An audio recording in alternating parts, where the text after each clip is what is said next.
Ang problema nga pala nito ay umaalog ang sa sprocket at minsan ay kumakalas pa at kapapagawa lang daw niya sa ibang shop at ilang araw lang umaalog na naman. Kung napapansin nyo naman ay gumiwang-giwang yung sprocket kaya dinala niya sa akin at pinagawa dahil napanood niya ang aking mga video sa pagtutroubleshot ng makina at sa pag-wiring sa motor kaya after kumabaklas ay nakita ko agad ang problema ay sa may sprocket bushing.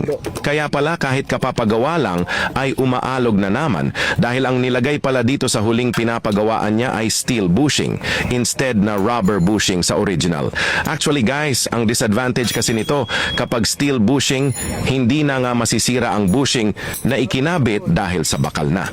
Pero ang hub mo naman ang sisirain nito kung napapansin nyo nga ang casing ng bushing lumuluwag na kaya hindi talaga advisable na lagyan ng steel bushing. At ang ginawa ko nga pala nito dahil sa wala pang budget, si Sir pambili ng bagong rear hub, gawa na rin sa hirap or napaka-crisis pa sa panahon ngayon, lalo na dito sa probinsya, nilagyan ko na lang muna ng sapa at ikinapal ko ang paglagay ng sa ganon ay mabalik sa higpit at subok ko na rin ito.